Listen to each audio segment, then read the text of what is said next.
Telangana news today में आपका खैर मकदम है। आइए मिलते हैं आज के हमारे programme face of the week में हमारे खुसूसी मेहमान Sheikh Mohammed Kalimuddin Sahab, Telangana Pradesh Congress committee minority department के वाइस चेयरमैन से। जी बहुत बहुत शुक्रिया आपका, आपने मुझको यहाँ पर बुलाया, इज्जत अफसाई की। आपका, आपके व्यूवर्स का बहुत बहुत शुक्रिया।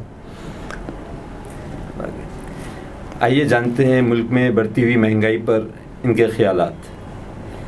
कलीमुद्दीन साहब बताइए, मुल्क में बढ़ती हुई महंगाई खासकर खाने पीने की अशिया पर कांग्रेस का क्या कहना है? कांग्रेस तो जद्दोजहद कर रही। आप देखे होंगे कि 2012 में नरेंद्र मोदी जी का एक नारा था, 2012 से 2014 तक का एक नारा था कि अब की बार महंगाई की बहुत हुई मार, अब की बार मोदी सरकार। तो आज हम ये पूछ रहे हैं मोदी सरकार से कि आज हमारी जब गवर्नमेंट थी कांग्रेस की, जब हम खान पान चीज़ों के ऊपर हम कोई टैक्स नहीं लगाए थे, उतना ज़्यादा टैक्स नहीं था।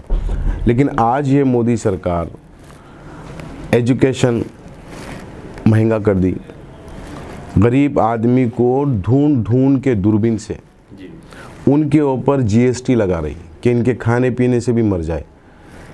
आज हिंदुस्तान के अंदर बेरोज़गारी और भूखमंगी बहुत ज़्यादा बढ़ गई और कांग्रेस इसके बारे में एहतजाज कर रही है। हम तो सारी हिंदुस्तान की आवाम से ये कह रहे हैं कि आप देखिए, आप सोचिए, आप समझिए, आपको कम्युनल एक्टिविटी में ढकेला जा रहा है मोदी सरकार की जानिब से, ताकि कोई भी एक आम हिंदुस्तानी हो या अपोजिशन पार्टी हो, वो महंगाई के बारे में बात ना करे, रोज़गार के बारे में बात ना करे। इस बात के लिए मोदी सरकार लोग हिंदुस्तान के अवाम का माइंड भटका रही है, उनको कन्वर्ट कर रही है। तो मेरा आपके चैनल के माध्यम से मोदी जी, शाह जी और हमारे सीएम केसीआर साहब से एक अपील है कि हमको कम्युनल में ना ढकेला जाए, बल्कि हमको डेवलपमेंट की तरफ लाया जाए। हमारे खान पान के ऊपर जो जीएसटी लगी है वो जीएसटी को निकाला जाए। कांग्रेस का मुतालबा है, कांग्रेस की जद्दोजहद, कांग्रेस की कोशिश ये है कि गरीब आदमी भरपेट खाना किस तरीके से खाए। हमारी ये टेंशन है, हमारी ये सोच है कि बेरोज़गार को रोज़गार किस तरह से दिया जाए। जब हम ये बात करते हैं तो मोदी सरकार हमारे पे ईडी लगा देती है, हमारे पीछे जो है सीबीआई लगा देती है, और पता नहीं क्या क्या वो लोग कैसा कैसा उनका माइंड प्लेटेड हो गया। हिंदुस्तान को बर्बाद करने की जो साजिश है, प्राइवेटाइजेशन से किसी का फ़ायदा नहीं होता। आप देखे होंगे 60 साल कांग्रेस गवर्नमेंट जो है हुकूमत हिंदुस्तान के ऊपर करी, जब उस वक्त में हमारा हिंदुस्तान हमको मिला था जहाँ पे हम सुई नहीं बना सकते थे। तो कांग्रेस ने 63,000 एसेट्स बनाए, जिसके 80% एसेट्स बीजेपी सरकार 8 साल में बेच दी। आज हमारा मुल्क श्रीलंका के तरफ चले जा रहा। श्रीलंका में भी ऐसा ही हुआ, यही विवादात हुए। आज अगर मोदी सरकार से कोई सवाल कर लो, कल सुबह उसके घर पे ईडी आ जाती। आज अगर मोदी सरकार से अगर ये पूछ लो कि तुम ये काले कानून क्यों लाए, दूसरे दिन उसको केस में बुक कर दिया जाता। यानी कि कोई ना कोई एक ऐसा विवाद जिससे हिंदुस्तान की आवाम भटक रही रहे, दूर रहे। अनभक्तों और भक्तों का सिलसिला है। तो मोदी सरकार के हाथ में एक जादू की की है, जादू की की, मैं बोलता हूँ उसको जादू की।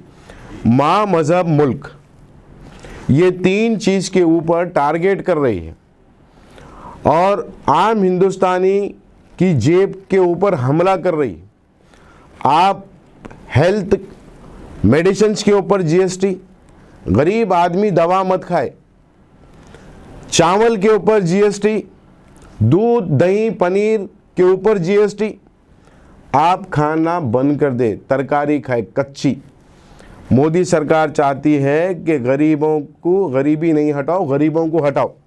और कांग्रेस चाहती है कि गरीबों से गरीबी दूर करो और उनको एजुकेशन दो, उनको रोज़गार दो, उनकी जो है तरक्की के लिए काम करो। आप देखे होंगे कि हमारी गवर्नमेंट जब थी तो हमने आज्ञाश्री लाया तेलंगाना के अंदर। तेलंगाना के अंदर जितने फ्लाईओवर दिख रहे हैं आपको, ये सारे कांग्रेस गवर्नमेंट में आए। एयरपोर्ट का प्लान कांग्रेस गवर्नमेंट में आया।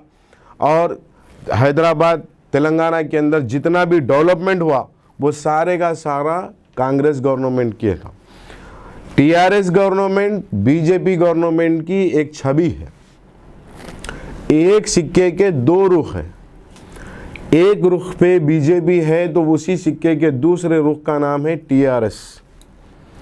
टीआरएस सरकार अगर चाहती तो सेंटर गवर्नमेंट की मुखालिफत कर सकती थी कि हम खान पान के चीज़ों पे हमारे स्टेट में हम जीएसटी नहीं लगाएंगे, लेकिन ऐसा नहीं हुआ। टीआरएस गवर्नमेंट खुद अप्रोच हुई। अब केसीआर साहब उनसे क्या मीटिंगा करे, जाके क्या बात हुई, वो तो केसीआर साहब को मालूम, बीजेपी सरकार को मालूम। आज जो बीजेपी सरकार तेलंगाना के अंदर जो हरकत कर रही है और जो हिंदुस्तान में हरकत कर रही है, वो साफ जाहिर होता है कि हिंदुस्तान को श्रीलंका की ओर ढकला जाए। और कांग्रेस चाहती है कि कम्युनल टॉक्स में किसी का भला नहीं होगा, कम्युनल बात में किसी का भला नहीं होगा। कांग्रेस चाहती है कि जो है भविष्य, हिंदुस्तान के युवाओं का भविष्य बीजेपी सरकार खतरे में डाली। कांग्रेस चाहती है कि उनका भविष्य उज्जवल हो, उनका भविष्य बने। बीजेपी सरकार उज्ज्वला स्कीम आई। आज उसी रसोई घर के अंदर गैस खरीदने के लिए गरीब के पास पैसे नहीं है। आज गरीब और गरीब हो गया, इनके उद्योगपति और उद्योगपति हो गए। तो ये सारी एक साजिश के तहत हिंदुस्तान के अंदर एक पॉलिसी चल रही है, उसी की एक छवि हमारे तेलंगाना में भी चल रही है। तो मैं आपके चैनल के माध्यम से तेलंगाना की आवाम, हिंदुस्तान की आवाम से ये कहना चाहता हूँ कि अब बस भी करो सरकार, अब बस भी करो सरकार। ये कब कहेगी हमारे हिंदुस्तान की जनता, बहुत हुई महंगाई की मार, बस करो मोदी सरकार। मोदी हटाओ देश बचाओ, मोदी हटाओ कॉन्स्टिट्यूशन बचाओ, ये कांग्रेस कह रही है। और कांग्रेस जद्दोजहद में ये है कि हिंदुस्तान का कॉन्स्टिट्यूशन हम किस तरह से बचाए। आज हमारा हिंदुस्तान खतरे में नज़र आ रहा है। वो इतनी हद तक आरएसएस और बीजेपी मिलकर प्लान करे हैं कि पूरा ही हिंदुस्तान प्राइवेटाइजेशन कर दो। आप थोड़े दिनों के बाद ये भी सुन लेंगे कि बैंक के अंदर आप देखेंगे तकरीबन बैंक प्राइवेटाइजेशन हो गए। आप ये भी देखेंगे कि गवर्नमेंट हॉस्पिटल्स बंद करो, गवर्नमेंट स्कूल बंद करो। अब एक नई योजना भी ला रही मोदी सरकार। हम चाह रहे हैं कि गवर्नमेंट जॉब की जिम्मेदारी ले, हम चाह रहे हैं कि गवर्नमेंट एजुकेशन की जिम्मेदारी ले, हम चाह रहे हैं कि गवर्नमेंट हेल्थ की जिम्मेदारी ले। आज सबसे ज़्यादा खान पान, हेल्थ, एजुकेशन, जॉब की ये ज़रूरत है हमको डेवलप की। हमारा हिंदुस्तान आज भी अंडर कंस्ट्रक्शन कंट्री है। अगर हम ये सवाल करते हैं तो कोई बीजेपी का लीडर उठता है, कोई मज़हबी बातों में आ जाता है और हिंदू मुसलमान, हिंदू मुसलमान, हिंदू मुसलमान, ये करते करते आज तक जो काम मोदी सरकार कर रही है वो फेलियर गवर्नमेंट है। हिंदुस्तान की आवाम का दिमाग भड़काने की, उनको गलत रास्ते पे लग जाने की मोदी सरकार कोशिश कर रही है। अब ये आए दिन बीजेपी कैदीन की जानिब से मुसलमानों की दिल आज़ारी हो रही है, इस पर आपका क्या कहना है? बीजेपी सरकार चाहती है कि कोई डेवलपमेंट के मुद्दे पे बात ना करे। बीजेपी सरकार चाहती है कि हिंदुस्तान को भगवा रंग में रंग दिया जाए। और बीजेपी सरकार आरएसएस मिलकर चाहती है कि हिंदुस्तान के कॉन्स्टिट्यूशन को ख़त्म किया जाए। और उसलिए ये एक नए नए पैंतरे खेल कर एक कम्युनिटी को टारगेट कर रही है, एक कम्युनिटी को टारगेट कर रही है। कभी नुपुर शर्मा के ज़रिए से, कभी किसी और के ज़रिए से, कभी किसी और के ज़रिए से। आज तेलंगाना के अंदर राजा सिंह के ज़रिए से ये काम किया गया। आप ये बात जानते होंगे कि तेलंगाना के अंदर इलेक्शंस है, 2023 में इलेक्शन होने वाले हैं। और हो सकता है कि दिसंबर से पहले यहाँ की गवर्नमेंट डिसॉल्व हो जाए और मार्च अप्रैल के अंदर यहाँ पे इलेक्शंस हो जाए 2023 में या सितंबर में हो जाए, या बिल्कुल ही अनकरीब एक 8-9 महीने 10 महीने के अंदर तेलंगाना के अंदर इलेक्शंस है। तो वो एक मुद्दा बना रही है कि मुसलमानों और हिंदुओं को दोनों को अलग कैसा किया जाए। और बीजेपी सरकार और एमआईएम पार्टी ये दोनों की साजिश है ये, ताकि अगर आप खुद सोचिए कि अगर यहाँ पे तेलंगाना का जो पुरसुकून माहौल था जो कल रात से गड़बड़ा गया, आज जद्दोजहद में पड़ गए सब लोग कि ये क्या बोल दिया और ये क्या हो गया। तो एक कम्युनिटी को ऊपर के हिस्से से टारगेट करना, उनकी बुनियादों पे टारगेट करने का काम ये बीजेपी सरकार सिर्फ इसलिए कर रही है। और ये टीआरएस सरकार को भी सोचना चाहिए, टीआरएस गवर्नमेंट को ये बात को समझना चाहिए, अपनी एजेंसीज को खोलना चाहिए कि तेलंगाना के अंदर हो रहे हालात को किस तरह से कंट्रोल किया जाए। उसको सोचना चाहिए कि तुम्हारी पूंछ पे कौन पैर रख रहा है। टीआरएस गवर्नमेंट की पूंछ के ऊपर एक कम्युनल पॉलिटिक्स ने पैर रख दिया है।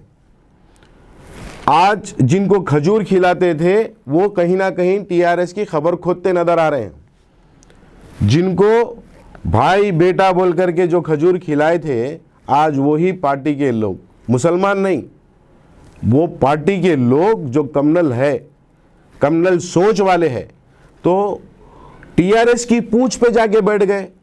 अब टीआरएस की खबर खोद रही है पार्टी। दो पार्टीज मिलके टीआरएस को बर्बाद करना चाह रही है, कांग्रेस को बर्बाद करना चाह रही है। तो हम ये कहते हैं कि टीआरएस गवर्नमेंट इस बात को गंभीर से ले। ये राजा सिंह का मुद्दा अकेला मुद्दा नहीं है। कम से कम हमारा तेलंगाना इन विवादों से पाक रहे। तेलंगाना को अभी बहुत सारा डेवलप होना है। अभी हमारा अंडर कंस्ट्रक्शन हमारा तेलंगाना भी है। तेलंगाना के मसले बहुत सारे हैं, एजुकेशन का मसला है। कई हद तक टीआरएस की हम तारीफ़ करते कि चलो रेसिडेंशियल स्कूल में टीआरएस ने बहुत अच्छा रोल किया, कि कुछ किया, और हम चाह रहे हैं कि उसमें टीआरएस गवर्नमेंट आगे और बढ़े। ना कि बीजेपी चाहती है और एमआईएम चाहती है कि हिंदुस्तान तेलंगाना के अंदर कम्युनल हो। तो सीधा सीधा आगे आने वाले हालात में एमआईएम पार्टी की जानिब से आज से 2-3 महीने पहले एक लेटर इशू होता है कि हम 40 से 50 सीटों पे लड़ेंगे, तो और बीजेपी कहती है कि हम पूरे सीटों पे लड़ेंगे। तो ज़्यादा 40 से 50 सीटों में वो जो मुस्लिम सीट्स है, मुस्लिम का वोट बैंक है, वो वोट बैंक पे राजा सिंह के ज़रिए से हमला करके अलग अलग करने की पॉलिटिक्स की जा रही है। मुसलमानों के साथ पॉलिटिक्स हो रही है। इसमें कौन कौन इन्वॉल्व है ये तो अल्लाह ही बेहतर जानता, लेकिन हमारी जो सोच है, हम जो सोच रहे, ये सोच रहे कि इससे ये कम्युनल टॉक से जो फ़ायदा होने वाला है बीजेपी को होगा और एमआईएम को होगा। दो कम्युनिटीज़ के अंदर दरार पैदा करने का जो काम चल रहा है ये पॉलिटिक्स है। और यहाँ तेलंगाना की आवाम को ये बात को सोचने की ज़रूरत है और समझने की ज़रूरत है, और तेलंगाना की आवाम जज्बाती फ़ैसले ना करे। और मैं मुस्लिम मेरे भाइयों से भी हाथ जोड़ के अपील करता हूँ कि वो इस बात में धरने प्रदर्शन कम करे, कानूनी कार्रवाई करे, कलम अपने हाथ में ले और कानून के दरवाजे पे खटका मारे। ना कि यहाँ पे अगर कम्युनल होगा तो इसका सीधा सीधा फ़ायदा बीजेपी को होगा और सीधा सीधा नुकसान टीआरएस और कांग्रेस का होगा। टीआरएस ने बहुत बड़ी गलती की, अपोजिशन लीडर को खरीद के। आज जिनके मशवरे पे काम करी टीआरएस, वही लोग टीआरएस को डुबाएंगे। और आप ये देखेंगे कि 2023 के इलेक्शन में भरपूर लड़ाई होगी।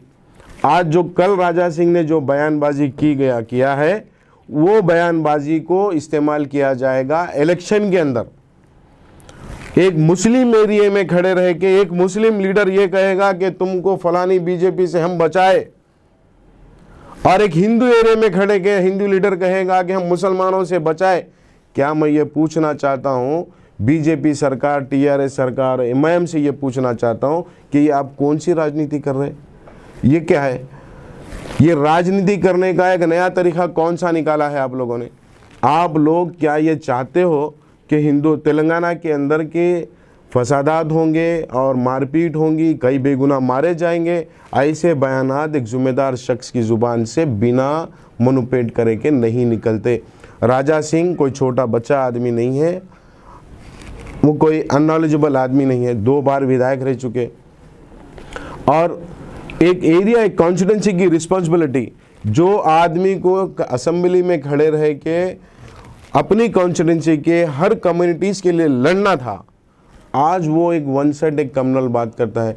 और तेलंगाना गवर्नमेंट के पास कोई रास्ता नहीं है, एक नॉर्मल सेक्शंस लगा करके उसको FIR इशू कर दिए और एक बीजेपी पार्टी से एक चॉकलेट फरमाम हो गया, क्योंकि अदर कंट्रीज हमारे हिंदुस्तान पे ना डाले। और हमारी जो जब से 2014 से हिंदुस्तान पूरे कंट्रीज में मशहूर था, पूरी दुनिया में गंगा जमुना तहजीब के नाम पर, आज बीजेपी सरकार उसी तहजीब को ख़त्म कर रही और पूरे कंट्रीज में आज हिंदुस्तानियों को रुसवा होना पड़ा।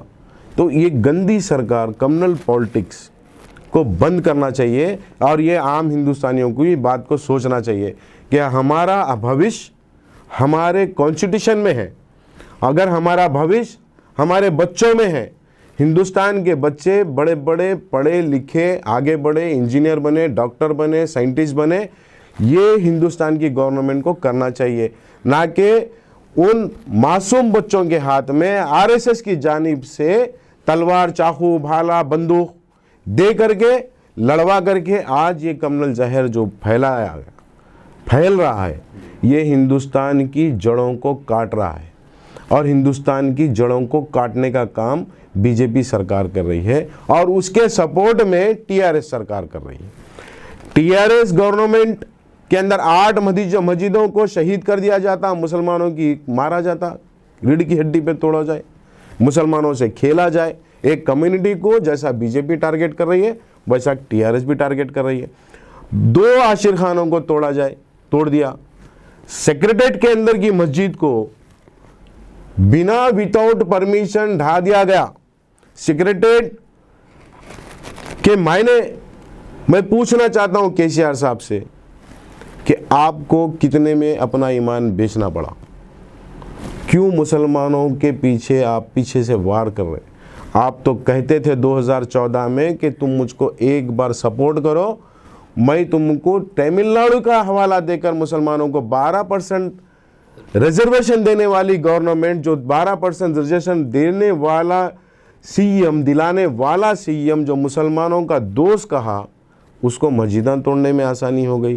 और आज तेलंगाना में मुसलमानों की रीढ़ की हड्डी पर वार करने वालों को एक नॉर्मल केसेस में बुक कर दिया और बुक करके FIR करके क्या होगा, 2-4 दिन जेल होंगी। तो मैं तो चाहता हूँ और मैं ये कहता हूँ कि हमारे KCR साहब और हमारे होम मिनिस्टर महमूद अली साहब से भी मैं एक रिक्वेस्ट करता हूँ कि आपके हाथ में अभी पावर है।